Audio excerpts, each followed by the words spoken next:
자, 문재인 정권 들어선 이후로 부동산 개판났죠. 그리고 최근 청와대 정무수석 비서관 강기정이 부동산 매매 허가제 언급했다가 여론용풍 맞으니까 개인적 견해라고 꼬리 자르고 나섰습니다. 현 정부 들어서 계속 쓰고 있는 수법이죠. 극단적으로 던진 다음에 여론 눈치 보고 아니다 싶으면 슬그머니 빼면서 어영부영 넘어가려고 합니다. 아니 어디 동네 아저씨가 던진 말도 아니고 청와대 정무수석 비서관 입에서 나오는 말이 개인의 생각이라는 것이 말이 됩니까? 이번 정권 들어선 이후에 부동산 요약을 한방에 해드리겠습니다. 대출을 규제하는 파리 대책은 오히려 갭 투자에 유리하게 만들어줬고 보유세와 양도세를 강화하는 것이 골자인 9.12 대책으로 시장의 거래와 공급만 박살내버렸으며 분양가 상한제로 신축 아파트의 가치만 크게 올려주고 재건축 등으로 인한 공급을 막아놨습니다. 그리고 최근에 12.16 대책으로 대출 규제하니까 12억, 13억짜리 집은 호가가 15억으로 오르고 6, 7억짜리 집은 9억으로 상향 평준화되고 있죠. 경제학 제일 기초가 수요 공급 원칙입니다. 수요가 많으면 오르고 공급이 많으면 내리는 겁니다. 서울에서는 또 재개발 안 하고 집을 안 지으니까 집값이 오를 수밖에 없습니다. 그리고 집은 누가 짓습니까? 로봇이 아니고 사람이 짓죠. 세금 엄청나게 뿌리고 최저임금 폭등에 주 52시간에 인건비는 엄청나게 올리고 아파트 건축비는 폭등시켜놓고 뭘 찾겠다는 겁니까? 또 한 가지, 부동산 값의 상승은 해당 대지의 가치 상승과 화폐 가치 하락이 동시에 이루어진 겁니다. 대부분의 사람들은 후자를 간과합니다. 이런 개념이 없으니까 자꾸 부동산 적정가라는 헛소리를 하는 겁니다.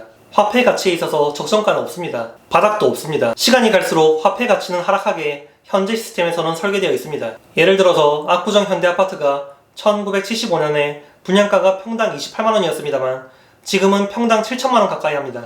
바보들은 이걸 보고 미친 집값이라고 욕합니다. 정부마저도 부동산을 적정가로 돌려놓겠다고 유체이탈 화법을 구사합니다. 아니 대체 적정가가 얼만데요? 압구정 현대아파트는 주변 인프라 개발, 교통, 학군 등 물론 대지의 가치 상승도 있지만 이것만으로 평당 28만원에서 7천만원이 된 것이 아니라 화폐 가치 하락을 흡수한 겁니다. 즉 폭락의 폭락, 대폭락, 핵폭락을 해도 절대로 평당 28만원으로 돌아갈 수 없습니다.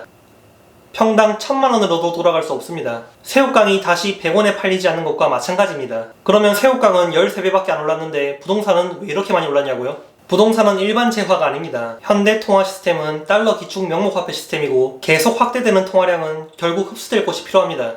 부동산은 일반 재화가 아닙니다. 실물 자산이기도 하고 모든 사람의 욕망의 끝이고 목표점이니 서울 부동산 및 수도권 요지 부동산이 화폐 흡수처 및 안전자산 역할을 한 겁니다. 집값을 안정화시키는 것은 무조건 사람들이 선호하는 핵심 요지에 공급을 많이 늘리고 거래를 활성화시키는 수밖에 없습니다. 그런데 이번 정부 들어서 한 것은 죄다 공급 축소 정책이었으니까 집값이 안정화될 리가 없습니다.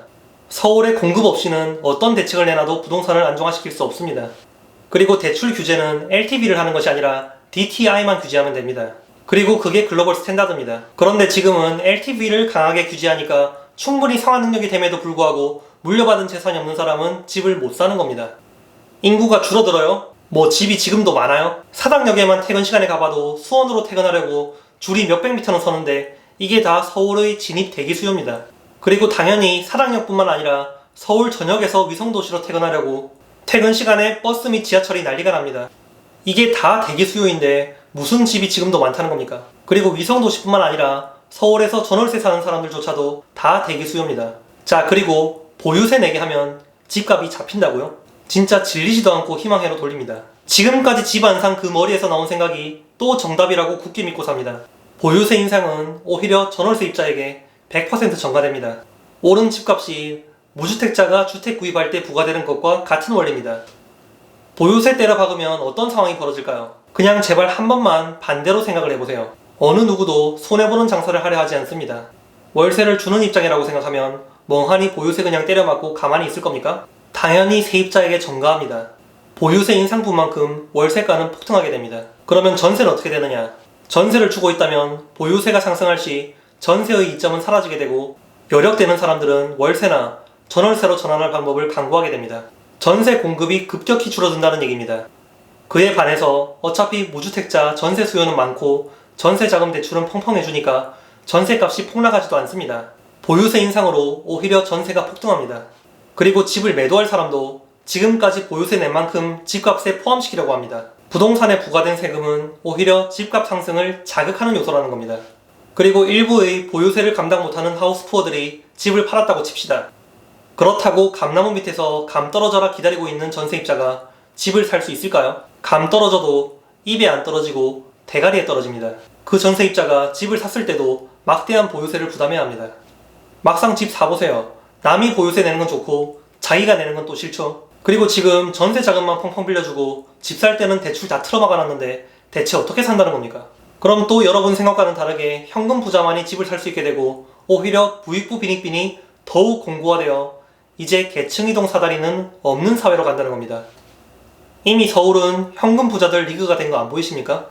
현재 부동산에 대한 과세가 적은 것도 아닙니다. 한국은 이미 세계 최고 수준의 거래세를 내고 있습니다. 그런데 이제 보유세마저 세계 최고 수준으로 가고 있습니다. 다른 나라들은 보유세가 높으면 거래세가 낮고 거래세가 높으면 보유세가 낮습니다. 미국은 보유세 비율이 높은 편이지만 지역 사정에 따라서 세율이 정해지기 때문에 같은 주에서도 동네마다 보유세율이 다릅니다. 또한 중요한 것은 미국의 보유세는 지방세로서 세금을 낸 곳에 다시 인프라 개발 예산 및 교육 예산으로 쓰여집니다. 그러나 한국의 종합부동산세는 국세로서 징벌적 과세 이외의 의미는 없습니다. 나라 경제가 개판나고 있는데 세금만 더 걷어들이는 정책은 무주택자에게는 전혀 도움 안 되는 정책이고 어차피 집 살 능력도 없고 집 살 생각도 없는 개돼지들 물개박수나 치게 하는 정책입니다. 이제 보유세까지 올리면 서민들은 집 살 생각하지 말고 어디 지방에서 전월세나 살면서 한두 시간 걸려서 출퇴근하든지 아니면 임대주택 살라는 얘기입니다. 결국 집 가진 자와 안 가진 자로 계층이 공고화됩니다. 이미 그 현상이 나타나고 있지 않습니까? 제발 송파 헬리오 들어오면 전세 대란, 경매 대란 터진다고 예측하고 집값 폭락한다고 예측하고 마곡으로 흥한 자 마곡으로 망한다. 분양가 상한제로 집값 적정가로 간다고 예측한 부동산 유튜버 영상 보면서 회로 팽팽 돌리지 말고 지금이라도 정신을 차리세요. 그럼 지금이라도 서울에 집 사야 되냐고요? 어차피 대출 다 막아놓고 집값 폭등시켜놔서 못 사잖아요. 청약도 다 가점제고 경쟁률 폭발해서 당첨 안 되잖아요. 무주택자는 이미 글렀고 이번 경제주기에서는 기회 놓쳤지만 전세보다는 나으니까 능력되고 상환 가능한 한도 내에서 장기로 대출 받아서 1주택은 꼭 마련해 두시거나 월세 살면서 달러 보유로 베팅하세요. 경제위기 시에 전세가 왜 안 되는지는 제 지난 부동산 영상들 참고하시고요. 1주택자는 그냥 사시면 되고 신규 투자는 별로 추천드리지 않습니다. 그리고 다주택자들은 매도자 우위 시장이 왔고 유동성 위기에는 장사 없으니까 똘똘이 한 채만 남겨두고 자기 그릇만큼 드시고 팔고 나오시거나 여력 되시면 계속 전월세 돌리고 전세금이나 월세 받으면 해외로 투자하시거나 달러나 금은 등 해외 자산 및 실물 자산으로 보유하세요. 이건 제가 하고 있는 것이기도 합니다.